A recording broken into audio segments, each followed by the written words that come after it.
الحمد لله على إحسانه والشكر له على توفيقه وامتنانه وأشهد أن لا إله إلا الله وحده لا شريك له تعظيما لشأنه وأشهد أن نبينا محمدا عبده ورسوله الداعي إلى رضوانه اللهم صل وسلم على نبينا محمد وعلى آله وأصحابه وإخوانه رب اشرح لي صدري ويسر لي أمري واحلل عقدة من لساني يفقه قولي.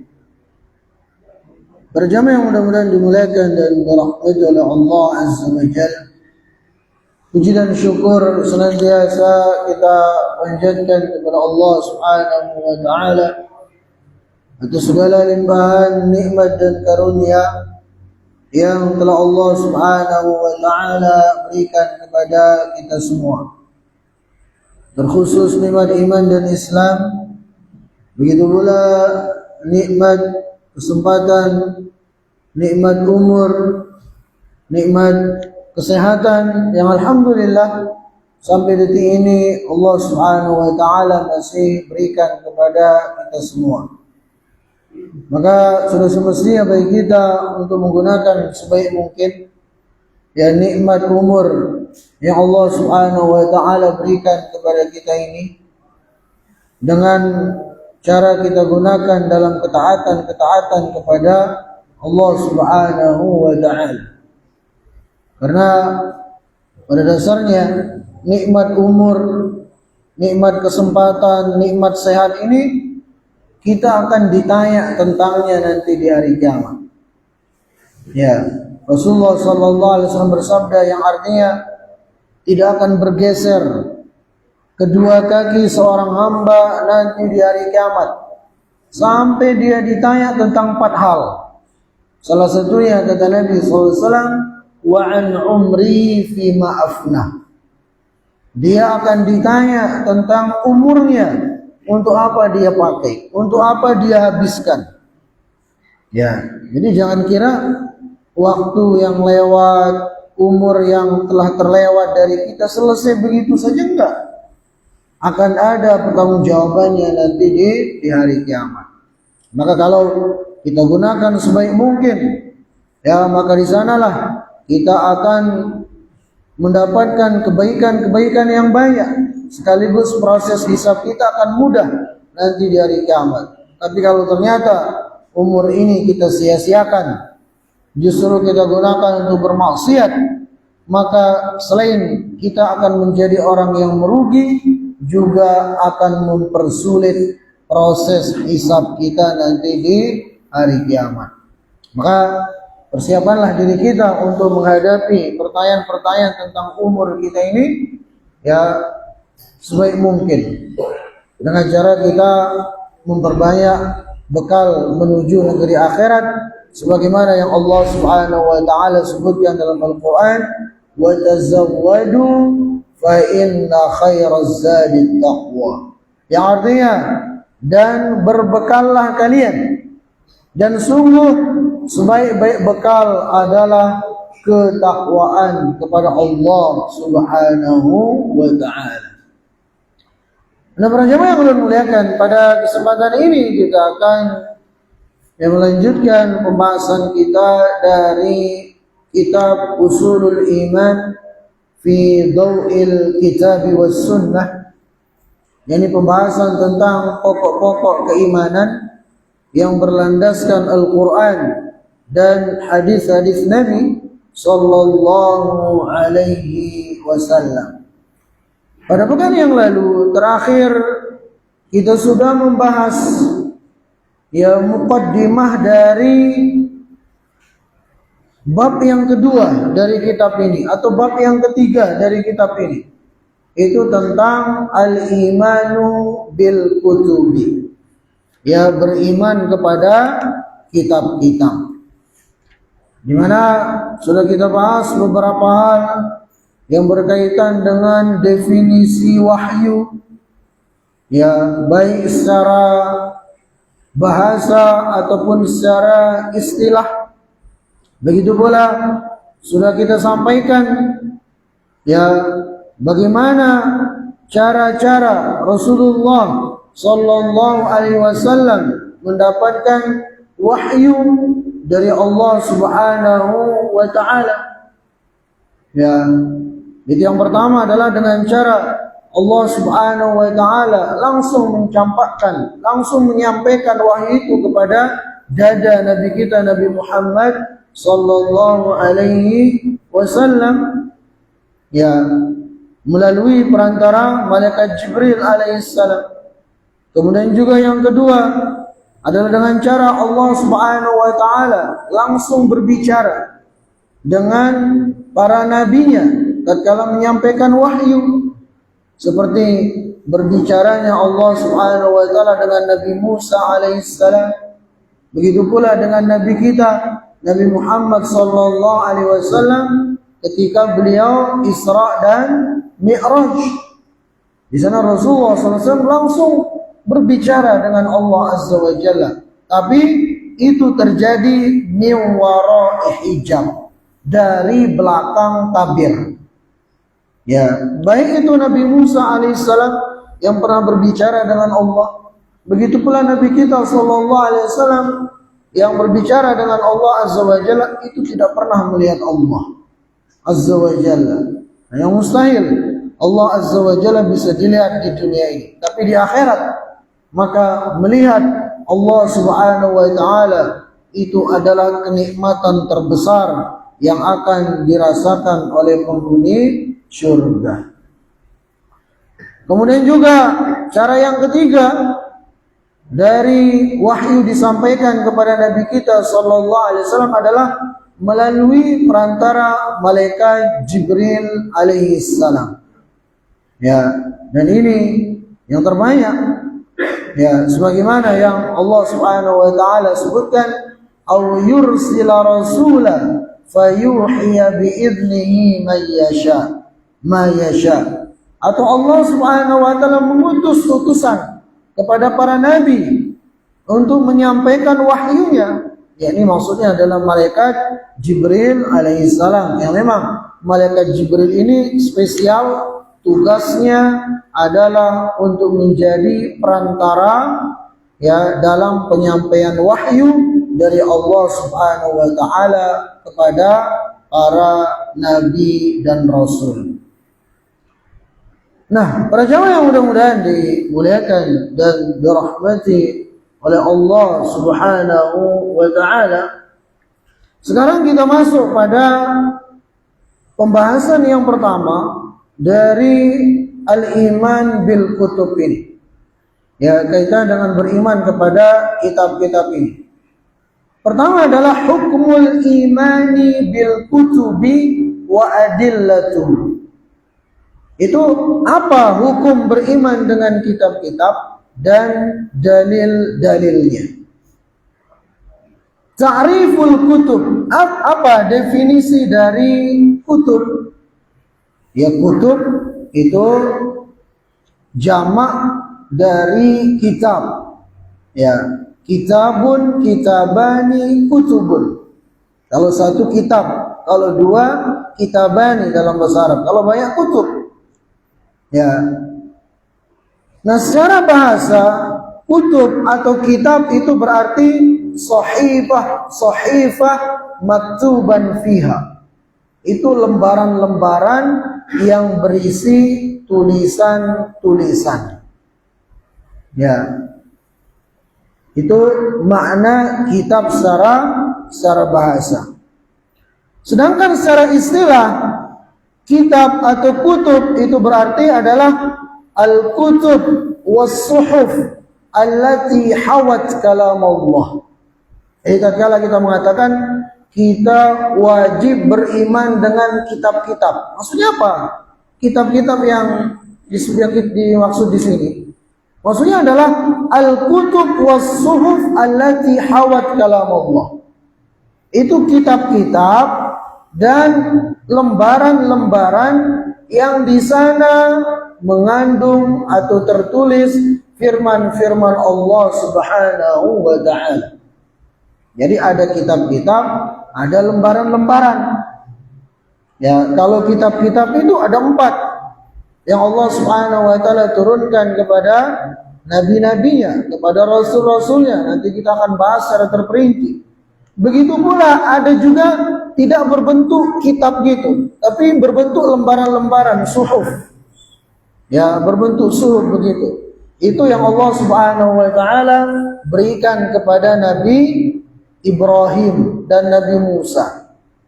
Ya, sebagaimana yang Allah sebutkan dalam surah Al-A'la, suhufi Ibrahim wa Musa.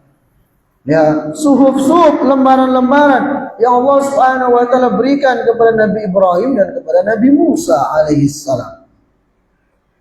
Nah, kemudian para jemaah yang ulun muliakan, apa hukum beriman kepada kitab-kitab?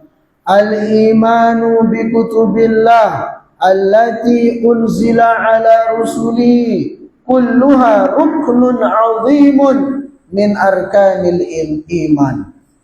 Bahwasanya beriman dengan kitab-kitab Allah yang Allah Subhanahu wa ta'ala turunkan kepada rasul-rasulnya semuanya tanpa terkecuali, itu adalah salah satu rukun yang agung dari rukun-rukun iman.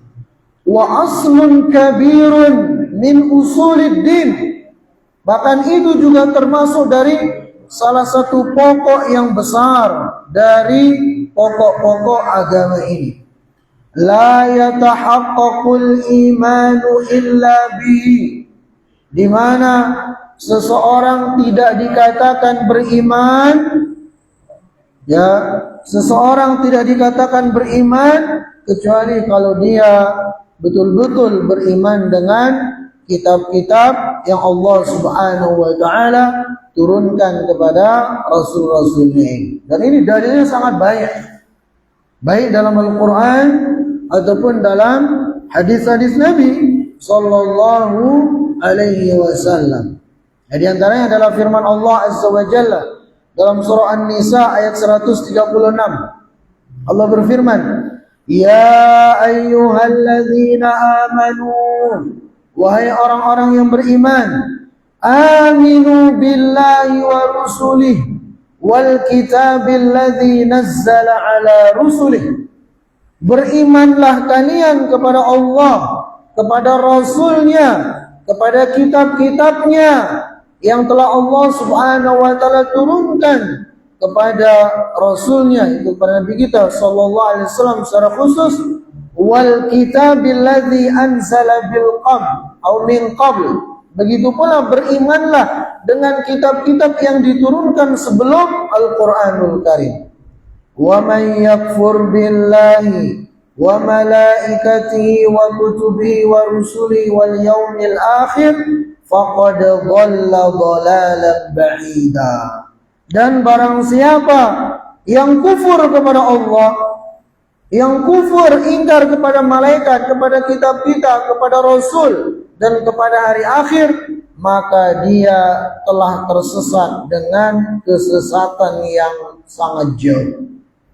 Ini salah satu dalil, ya, dari dalil-dalil yang sangat banyak dalam Al-Qur'anul Karim yang menunjukkan kepada kita tentang kewajiban kita beriman terhadap kitab-kitab yang Allah Subhanahu wa ta'ala turunkan kepada rasul-rasulnya, wabil khusus kepada Al-Qur'anul Karim. Nah, begitu pula dalam hadis Nabi sallallahu alaihi wasallam, ya, kata beliau, wa amma sunnah faqad dallat kadzalika ala wujubil iman bil kutub wa anna al iman biha ruknun min arkanil iman. Adapun dalil dari hadis-hadis Nabi sallallahu alaihi wasallam, maka telah banyak hal-hal yang atau hadis-hadis yang menunjukkannya, di mana dalam hadis-hadis disebutkan bahwasanya beriman dengan kitab itu adalah salah satu rukun dari rukun-rukun iman.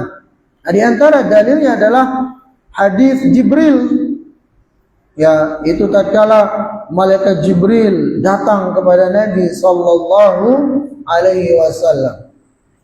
Beliau menjelma menjadi manusia. Ya, beliau datang kepada Nabi sallallahu alaihi wasallam dengan baju yang sangat putih, dengan rambut yang sangat hitam. Ya, kemudian malaikat Jibril duduk persis di depan Nabi sallallahu alaihi wasallam. Bahkan disebutkan sampai lututnya malaikat Jibril yang menjelma menjadi manusia itu nempel dengan lututnya Nabi sallallahu alaihi wasallam. Ya. Kemudian malaikat Jibril bertanya kepada Rasulullah SAW tentang beberapa pertanyaan. Di antaranya adalah akhbirni 'anil iman. Kata malaikat Jibril, wahai Muhammad sallallahu alaihi wasallam, kabarkan kepadaku tentang iman. Maka Nabi sallallahu alaihi wasallam bersabda, an tu'mina billahi wa malaikatihi wa kutubihi wa rusulihi wal yaumil akhir wa tu'mina bil qadari khairihi wa syarrihi. Iman itu adalah ketika Anda beriman kepada Allah, malaikat-malaikatnya, kitab-kitabnya, rasul-rasulnya, begitu pula beriman dengan hari akhir, dan engkau atau Anda beriman dengan takdir, baik itu yang baik ataupun yang buruk. Nah, dari jawaban Rasulullah sallallahu alaihi wasallam ini yang menunjukkan kepada kita bahwasanya kewajiban kita ya untuk beriman kepada kitab-kitab yang Allah Subhanahu wa taala turunkan kepada rasul-rasulnya. Nah, kemudian para jamaah yang Allah muliakan, di sini Syekh menyebutkan samaratul imani bil kutub. Beberapa samarat, buah atau manfaat atau faidah dari seseorang beriman kepada kitab-kitab. Walil imani bil kutubi atharuhul 'azima 'alal mu'min. Jadi dengan seorang mukmin beriman kepada kitab-kitab yang Allah Subhanahu wa taala turunkan kepada rasul-rasulnya, itu akan memberikan dampak yang agung, dampak yang besar pada diri seorang mukmin. Di antaranya adalah pertama, syukrullah ta'ala ala lutfihi bi khalqihi wa inayatihi bihim. Dengan kita beriman kepada kitab-kitab ini, itu akan menjadikan kita bersyukur kepada Allah Subhanahu wa taala atas bagaimana perhatian Allah Azza wa Jalla kepada kita. Ya, salah satu bentuk perhatian besar Allah Azza wa Jalla kepada kita apa? Haitsu anzala ilaihimul kutub, di mana Allah Subhanahu wa taala turunkan kepada hamba-hambanya itu kitab-kitab al-mutadamminah irsyadum lima fi khairum wa salahum fid dunya wal akhirah, di mana dalam kitab itu mengandung petunjuk-petunjuk bagi mereka yang akan mendatangkan kebaikan-kebaikan bagi kita sebagai hamba-hamba Allah, baik itu di dunia apalagi nanti di akhirat. Ya, nah ini bentuk perhatian yang agung dari Allah Subhanahu wa taala kepada kita dengan diturunkannya kepada kita buku petunjuk ini. Wabil khusus kita umat Islam. Ya, maka Al-Qur'an itu adalah buku petunjuk seorang mukmin, buku petunjuk seorang muslim. Ya, dalam Al-Qur'an di awal surah Al-Baqarah Allah Subhanahu wa taala berfirman, Alif Lam Mim, dzalikal kitabu la raiba fi hudan lil muttaqin. Alif Lam Mim, inilah kitab yang tidak ada keraguan padanya, hudan lil muttaqin, petunjuk bagi orang-orang yang beriman. Ya, maka jadikanlah Al-Quran itu sebagai buku petunjuk kita. Ya, nah banyak orang ya ianya beriman kepada kitab-kitab, wabil khusus Al-Quran, tapi dia tidak menjadikan Al-Quran itu sebagai petunjuk baginya, petunjuk hidupnya. Ya, dengan apa? Apa buktinya? Ya buktinya dia tidak pernah mau membacanya. Bahkan mungkin baca Quran pun belum bisa. Alhamdulillah kalau kondisi seperti itu. Apalagi mau membaca tafsirnya, mentadabburinya. Nah, kayak apa kita mau menjadikan Al-Quran sebagai petunjuk kalau kita nggak pernah membacanya? Ya, kita ya kalau dalam perkara dunia kadang begitu semangatnya kita untuk membaca petunjuk.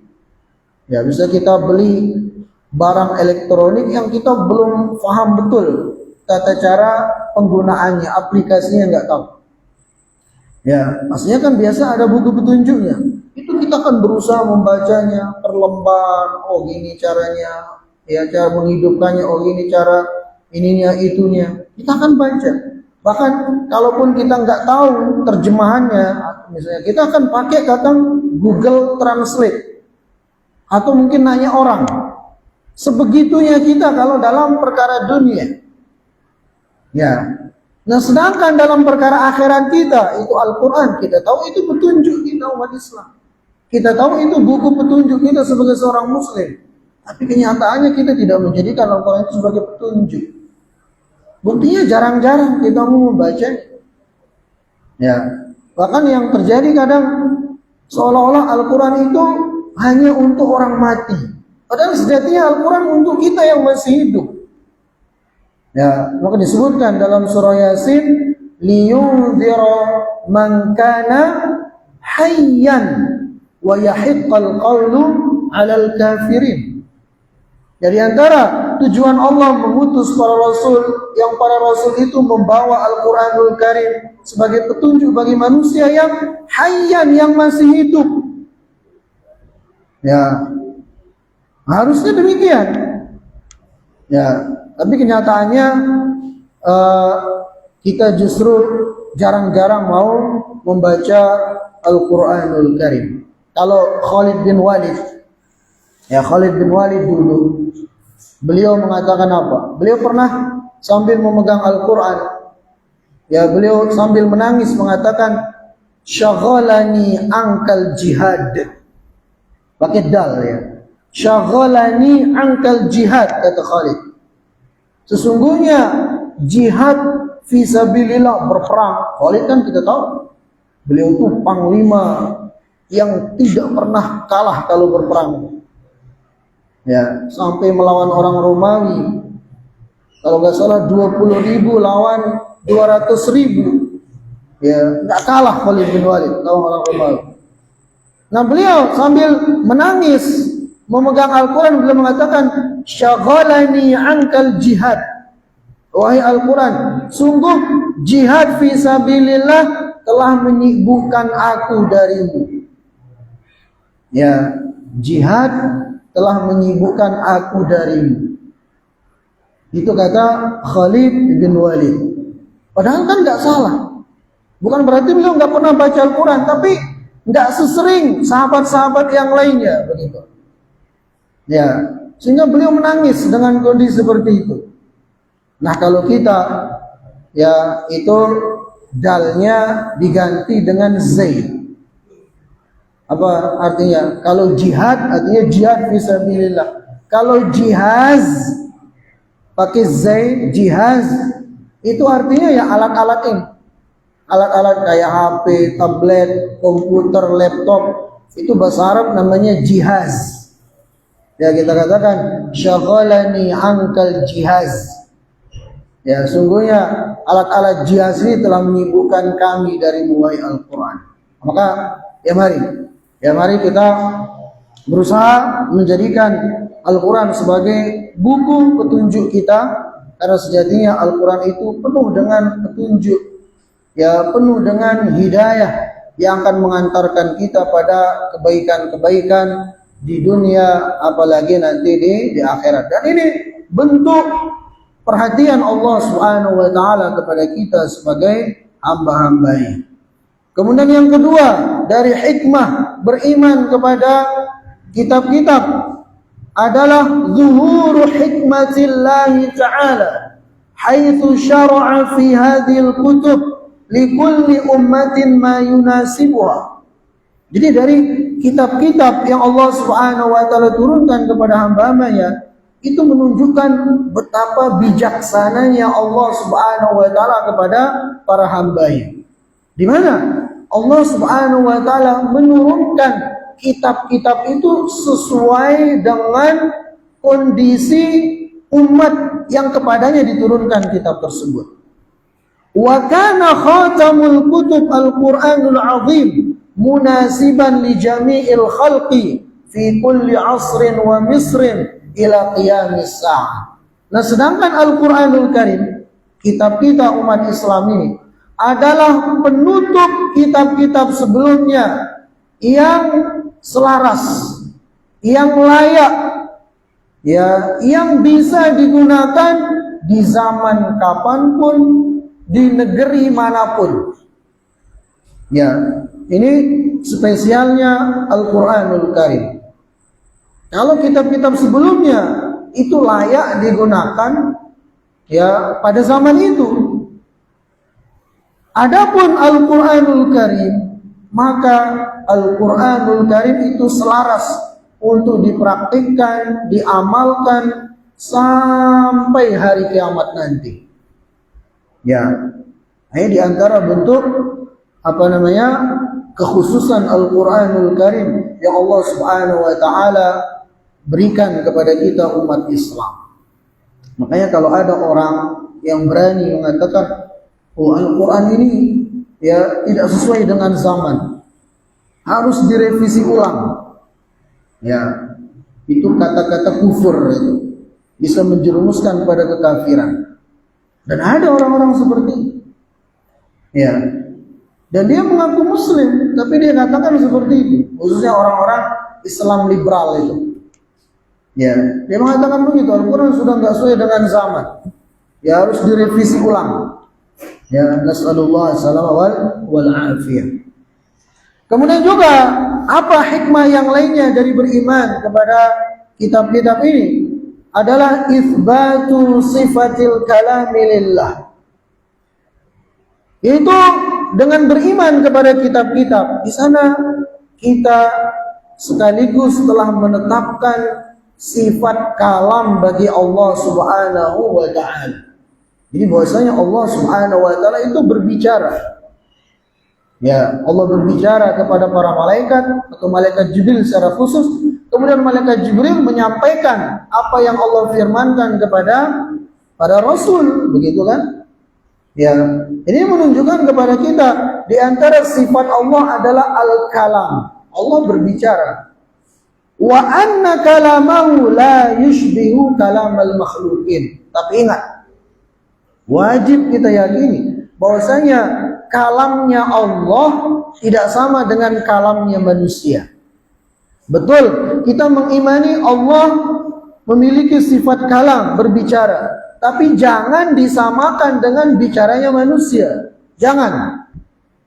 Ya, karena dalam Al-Quran dikatakan Allah itu laisa kamitslihi syai'un wa huwas sami'ul basir. Bahwasanya Allah Subhanahu wa taala tidak ada yang sama dengannya. Tidak ada yang semisal dengan Allah Subhanahu wa taala, dan sungguh Allah Subhanahu wa taala Maha mendengar lagi Maha melihat. Ya, ini yang wajib kita imani. Wa ajizal makhluqin 'anil ityan bimithli kalami. Begitu pula para makhluk, dan ini menunjukkan ya salah satu dari mukjizat kitab-kitab yang Allah turunkan, khususnya Al-Quran, bahwasanya makhluk manusia siapapun dia tidak akan mungkin bisa mendatangkan yang semisal dengan Al-Quran. Baik yang satu kitab ataupun satu surah, bahkan satu ayat yang semisal Al-Quran, tidak akan ada yang bisa. Ya, makanya orang-orang Arab dahulu, Arab jahiliyah, ya kafir Quraisy yang didakwai oleh Nabi SAW, mereka itu kan banyak yang penyair-penyair ulum, orang-orang yang lihai dalam bahasa Arab. Tapi ketika mendengarkan Al-Quran, mereka itu akan takjub dengan bahasanya. Takjub dengan bahasanya. Walaupun merekanya masih kafir. Kenapa? Saking tingginya bahasa Al-Quran itu. Menunjukkan itu bukan buat-buatan manusia. Ya, menunjukkan itu betul-betul datang dari Allah Subhanahu wa taala. Sampai-sampai orang kafir Quraisy itu sebagiannya enggak berani dengar Al-Qur'an. Karena takut terpengaruh. Sehingga sebagian mereka kadang menaruh sesuatu di telinganya kalau mendengar Nabi SAW membacakan Al-Quran. Saking dahsyatnya, saking tingginya bahasa Al-Quran ini, yang mustahil bagi siapapun untuk membuat yang semisal dengannya.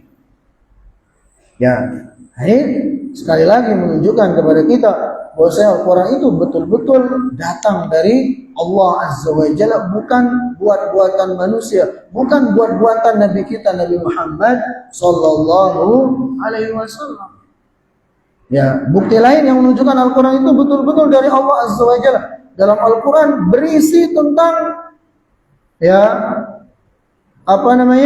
banyak hal, khususnya yang berkaitan dengan ilmu pengetahuan yang Nabi SAW sendiri 1400 tahun yang lalu, ya, itu mustahil akan diketahui oleh seseorang kecuali kalau memang itu adalah wahyu dari Allah. Ya, seperti misalnya bagaimana proses penciptaan manusia di dalam perut ibunya, ketika dalam berbentuk janin, dari bentuk nutfah, kemudian segumpal darah, daging, kemudian tulang belulang yang dibungkus dengan daging. Itu semua dengan detail disebutkan dalam Al-Qur'anul Karim. Mustahil itu akan diketahui oleh orang-orang 1400 tahun yang lalu. Ya, yang pada saat itu belum ada alat-alat yang canggih seperti kita di zaman ini. Ya, begitu pula kaitan dengan ilmu astronomi, sudah ada dasar-dasar dalam Al-Qur'anul Karim. Ya, dan seterusnya. Nah, kemudian para jamaah yang mudah-mudahan dimuliakan dan dirahmati oleh Allah Subhanahu wa taala, selanjutnya adalah kaifiyatul imani bil kutub. Ya, bagaimana cara kita beriman kepada kitab-kitab yang Allah Subhanahu wa taala turunkan kepada manusia. Dan inilah dia pembahasan inti kita. Jadi bagaimana cara kita beriman kepada kitab-kitab itu supaya sempurna keimanan kita kepada kitab-kitab ini. Cara kita seperti apa?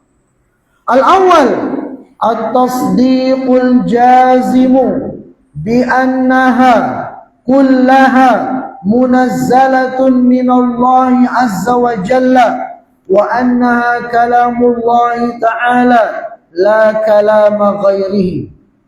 Yang pertama, cara kita beriman kepada kitab-kitab adalah dengan kita membenarkan dengan pembenaran yang jazim.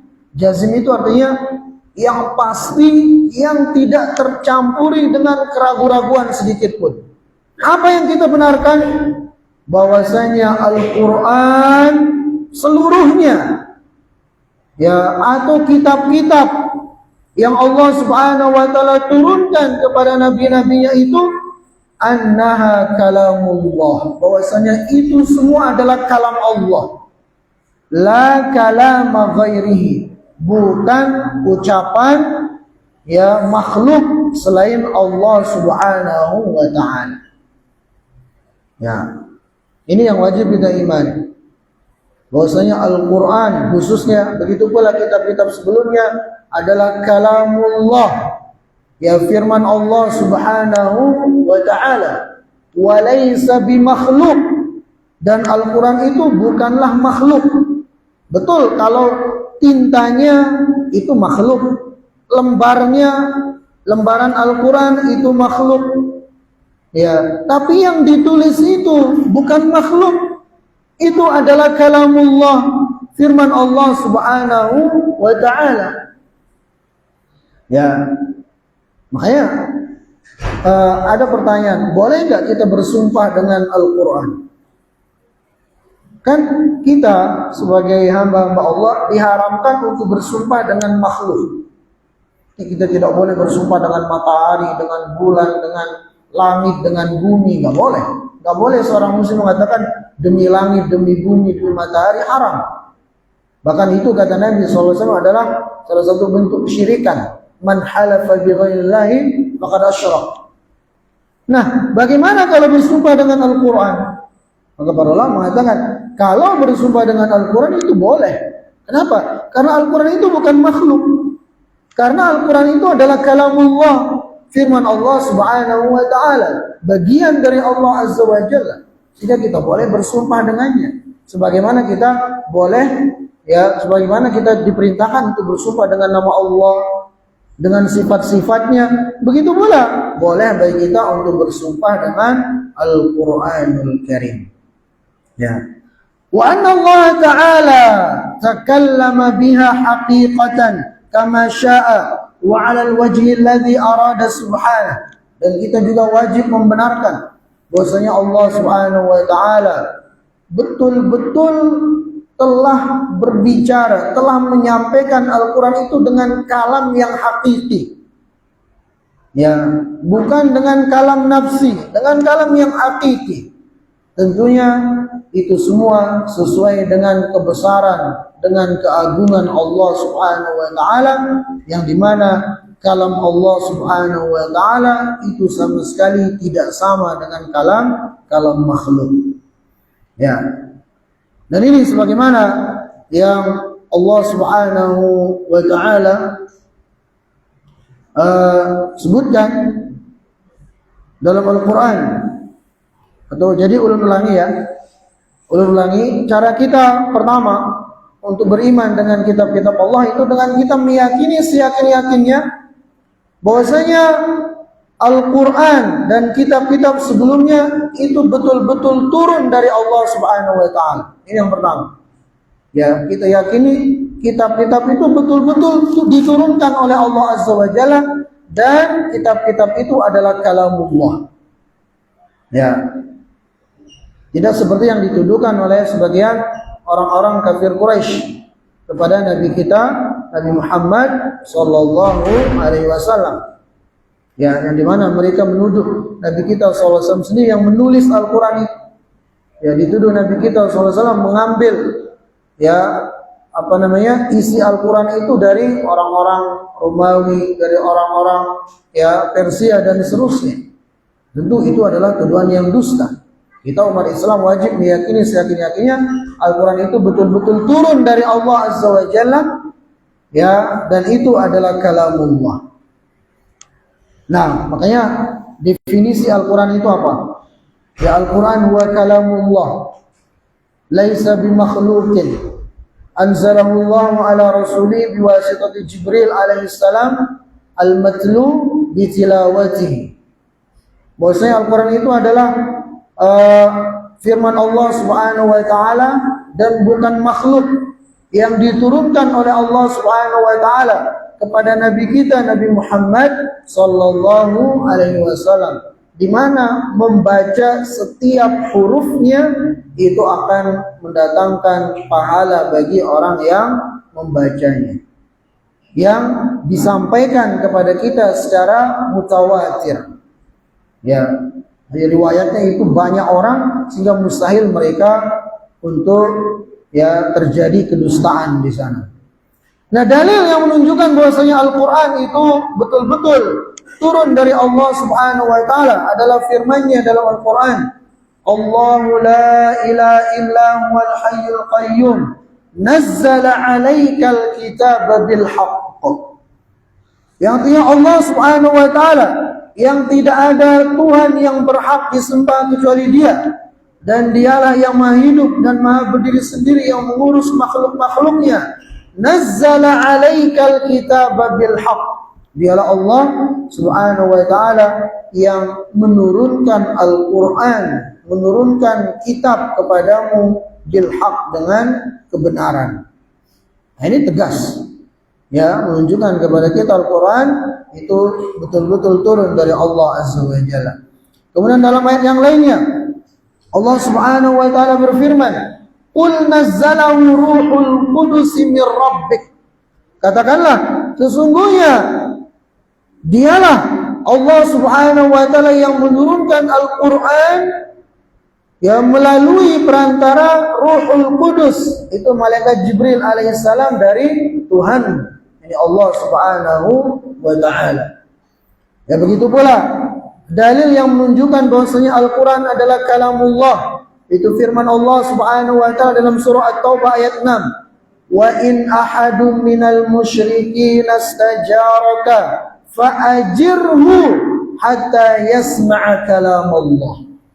Apabila ada orang-orang musyrikin yang minta perlindungan kepadamu, wahai Muhammad SAW, berikanlah dia perlindungan supaya dia itu mendengarkan kalamullah, mendengarkan kalamullah, firman Allah. Nah, ini menunjukkan kepada kita bahwa Al-Quran adalah kalamullah yang bukan makhluk. Ya, sebagaimana ini adalah akidahnya Ahlus Sunnah wal Jamaah. Sudah Isya. Nah, para jamaah yang mudah-mudahan dimuliakan dan dirahmati Allah Azza wa Jalla, ya ini yang ulun bisa sampaikan.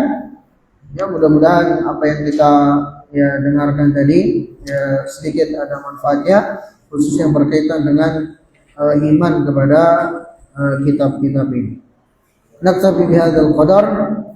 Subhanakallahumma wa bihamdika asyhadu an la ilaha illa anta astaghfiruka wa atubu ilaik. Assalamualaikum warahmatullahi wabarakatuh.